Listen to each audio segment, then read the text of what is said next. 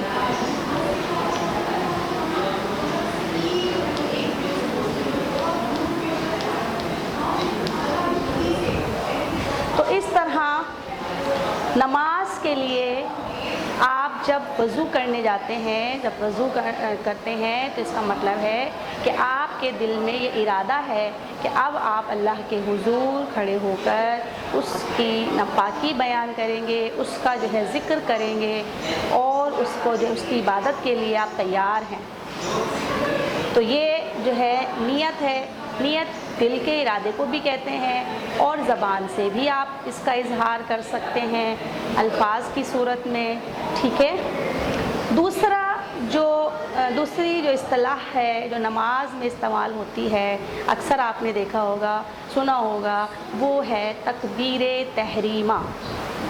تکبیر کا مطلب ہے اللہ کی بڑائی۔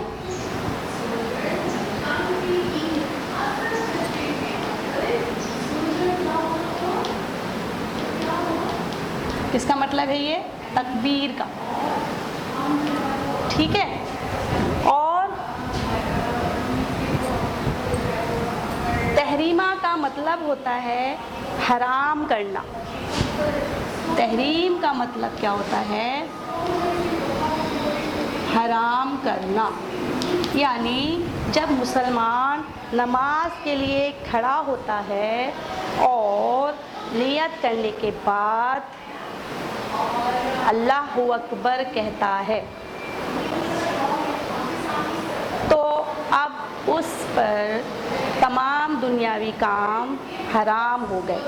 یعنی اب جو ہے وہ صرف اور صرف اپنی نماز کو ادا کرے گا، ٹھیک ہے۔ میں اس کو پڑھ کر بھی بتاتی ہوں۔ تکبیر کے معنی ہیں اللہ تعالیٰ کی بڑائی بیان کرنا، اور تحریم کے معنی ہیں حرام کر دینا۔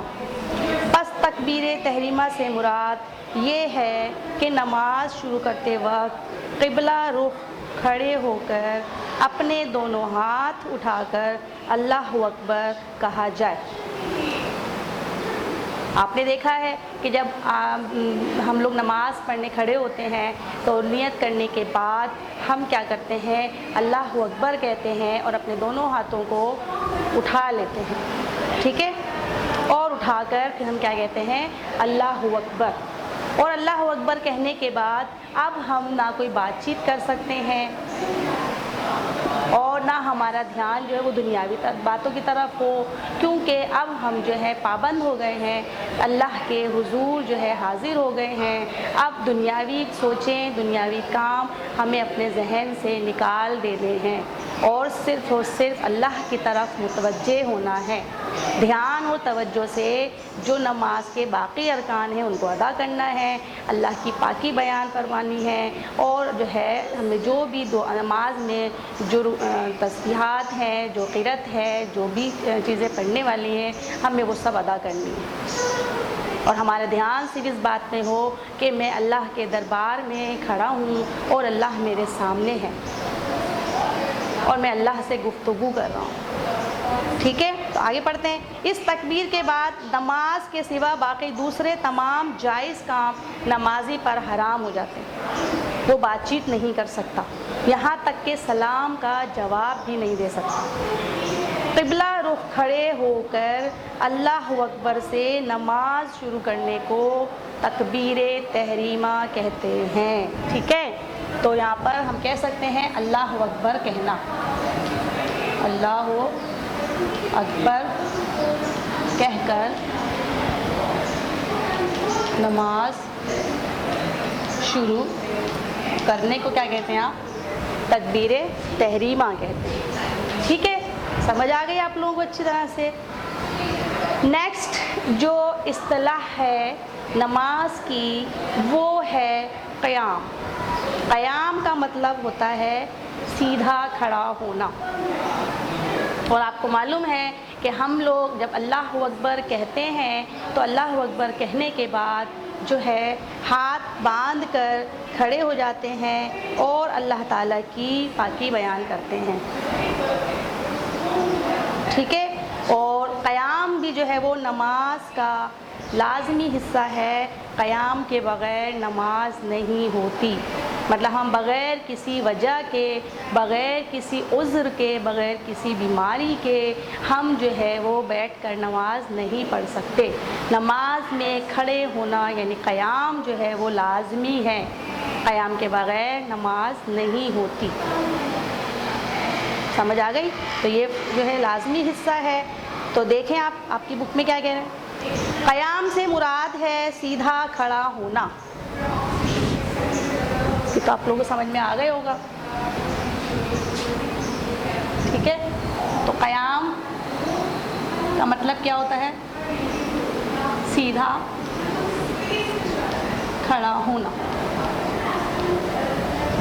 اور نماز کے لیے ضروری ہے کہ وہ کھڑے ہو کر نماز ادا کرے، نمازی کے لیے ضروری ہے کہ وہ کھڑے ہو کر نماز ادا کرے، اور اس حالت میں وہ اللہ تعالیٰ کی بڑائی بیان کرے اور قرآن کا کچھ حصہ تلاوت کرے۔ قیام نماز کا لازمی حصہ ہے، قیام کے بغیر نماز نہیں ہوتی۔ البتہ اگر کوئی بیمار ہو یا معذور ہو تو بیٹھ کر، لیٹ کر یا اشارے سے بھی نماز ادا کر سکتا ہے، ٹھیک ہے۔ نماز کا لازمی حصہ ہے یہ۔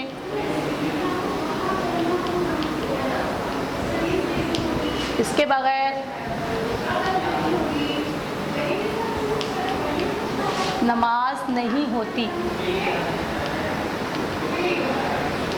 نماز میں کھڑا ہونا لازمی ہے، اور اگر کوئی بیمار ہے، بہت زیادہ بیمار ہے، کھڑے نہیں ہو سکتا، تو اللہ تعالیٰ نے اس کے لیے رعایت دی ہے کہ وہ بیٹھ کر نماز ادا کر سکتا ہے، کیونکہ آپ کو معلوم ہے کہ نماز کسی حالت میں بھی معاف نہیں، اور اگر وہ بیٹھ کر نماز نہیں پڑھ سکتا ہے تو وہ لیٹ کر نماز ادا کرے، لیٹ کر بھی اس کی ہمت نہیں ہے، طاقت نہیں ہے، تو وہ اشاروں سے نماز ادا کر دے کہ یہ میں نے سجدہ کیا، یہ میں نے رکوع کیا، تو اللہ تعالیٰ اس کی نماز قبول کر لے گا، کیونکہ اس نے نیک نیتی سے اللہ تعالیٰ کی عبادت کی ہے، لیکن مجبور ہے کہ وہ کھڑا نہیں ہو سکتا، ٹھیک ہے بچوں۔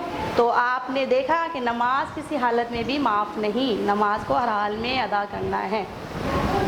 چوتھا پوائنٹ ہے، یعنی چوتھی اصطلاح ہے نماز کی، وہ ہے قرأت۔ قرأت کا مطلب قرآن کا کچھ حصہ پڑھنا، قرآن کا کچھ حصہ قیام میں پڑھنا،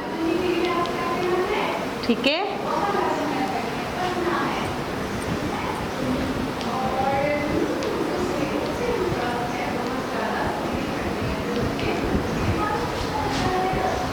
اور اس میں آپ کی سورہ فاتحہ آ گئی، سورہ فاتحہ کے علاوہ کچھ اور صورتیں ہو سکتی ہیں مختصر، جس کی کم از کم 3 چھوٹی آیات ہوں، اور ایک لمبی اگر آیت ہے تو وہ 3 چھوٹی آیت کے برابر پڑھی جائے، ٹھیک ہے۔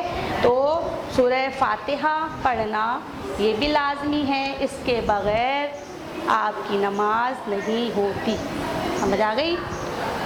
تو قرأت جو ہے یہ بھی آپ کا نماز کا حصہ ہو گیا، سورہ فاتحہ اس میں پڑھ رہے ہیں، اور دوسری چھوٹی سورت،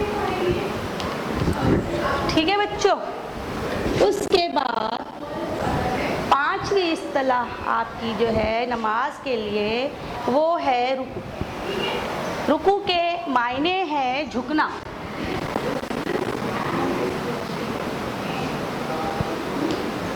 ٹھیک ہے۔ آپ نے دیکھا کہ جب ہم نماز میں تکبیر کہتے ہوئے، یعنی جب نماز میں قیام ہو جاتا ہے پورا، اس میں ہم سورہ فاتحہ پڑھ لیتے ہیں اور دوسری صورتیں پڑھ لیتے ہیں، تو اب نمازی کیا کرتا ہے، اللہ اکبر کہتا ہوا نیچے کی جانب جھکتا ہے اللہ تعالیٰ کے سامنے، کیونکہ نماز کے دوران آپ کا ہر وقت جب یہ دھیان ہوتا ہے کہ اللہ میرے سامنے ہے تو پھر آپ کو نماز میں بڑا مزہ آتا ہے، اور آپ کا تصور بس یہی ہوتا ہے کہ اللہ میرے سامنے، میں اللہ کے سامنے جھک کر، کسی طرح بھی جھک کر، قیام میں کھڑے ہو کر، سجدے میں جا کر اللہ تعالیٰ سے اپنی تمام حاجتیں جو ہے وہ پوری کروا لیں، اپنے تمام گناہ بخشوا لیں۔ تو رکوع جو ہے یہ بھی جو ہے نماز کا ایک حصہ ہے، اس میں نمازی جب قرأت کر لیتا ہے تو اس کے بعد وہ جھکتا ہے اور اپنے دونوں ہاتھوں سے گھٹنوں کو تھام لیتا ہے، اور جو ہے پھر اس کے بعد گردن اور کمر جو ہے ایک سیدھ میں جو ہے وہ زمین کے متوازی جھکا دیتا ہے، ٹھیک ہے۔ اس پوزیشن کو جو ہے وہ کیا کہتے ہیں؟ رکوع کہتے ہیں، اور یہ عاجزی اللہ تعالیٰ کو بہت پسند ہے۔ یہاں انسان اپنے آپ کو عاجز مان کر اپنے آپ کو اللہ تعالیٰ کے سامنے جھکا لیتا ہے، اس بات کا اظہار کرتا ہے کہ اللہ تیرے سوا کوئی معبود نہیں، تو سب سے بڑا ہے، تو سب سے زیادہ طاقت والا ہے، میں تیرے سامنے کچھ نہیں، میری کوئی اوقات نہیں، تو ہی ہے جو میری تمام تر مشکلات کو حل کرے گا، تو ہی ہے جو ہمارے گناہوں کو بخشے گا، لہٰذا اے اللہ تو ہمارے گناہوں کو معاف فرما دے، تو سب سے بڑا ہے۔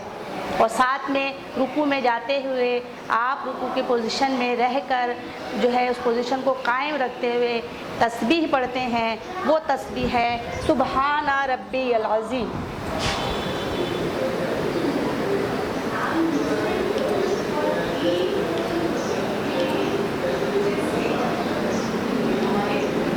سبحان ربی العظیم، ٹھیک ہے۔ مطلب کیا ہے؟ پاک ہے میرا رب، پاک ہے میرا رب جو عظیم ہے۔ تو اس طرح آپ اللہ تعالیٰ کی پاکی بیان کرتے ہیں، اللہ تعالیٰ کی خوبیاں بیان کرتے ہیں، اور اس طرح اپنے آپ کو بالکل عاجز مان کر اللہ کے حضور جھک جاتے ہیں، تاکہ اللہ تعالیٰ آپ کی اس ادا کو پسند کرے اور اللہ تعالیٰ آپ کے گناہوں کو معاف فرما دے، اللہ تعالیٰ آپ سے خوش ہو جائے، ٹھیک ہے۔ تو یہ تھی آج کی ہماری نماز کی اصطلاحات جو ہم نے پڑھی، تقریباً ہم نے 5 کو ڈسکس کیا، باقی جو ہے انشاءاللہ نیکسٹ کلاس میں۔ اب جو ہے آپ اپنی کاپیز نکال لیجئے تاکہ آج کا کلاس ورک اور ہوم ورک کر لیں، ٹھیک ہے جی بچوں، نکال لیجئے کاپیز۔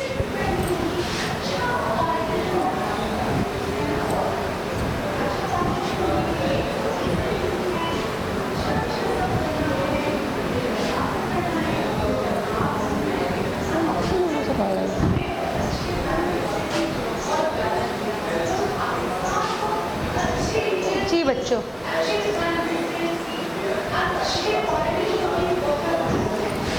کلاس ورک پہلا کوشچن ہے آپ کا، 3 خالی جگہ لکھنی ہے، بنانی ہے اور ان کو فل کرنا ہے۔ 3 خالی جگہ پر کریں، ٹھیک ہے۔ 3 MCQs حل کریں، اور اس کے ساتھ 3 ہی جملے درست کریں،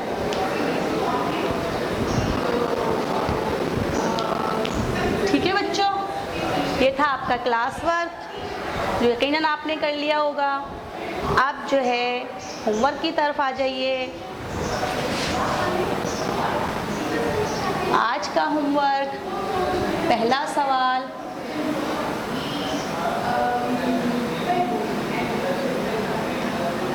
اصطلاحات نماز سے کیا مراد ہے.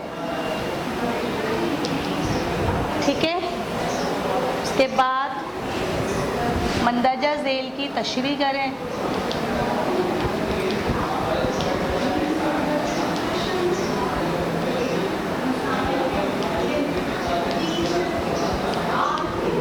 نمبر 1 نیت. نمبر 2 قیام. نمبر 3 قرأت. اور نمبر 4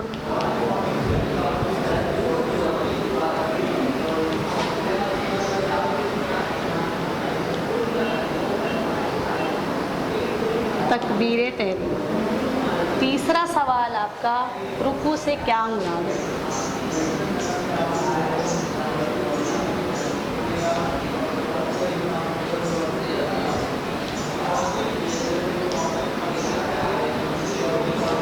رکوع کو بیان کرنا آپ نے ایکسپلین کر کے. ٹھیک ہے. یہ تھا آج کا ہوم ورک اور آج کا لیکچر. آج کا لیکچر ختم ہو گیا. انشاءاللہ تعالی نیکسٹ کلاس میں دوبارہ آئیں گے.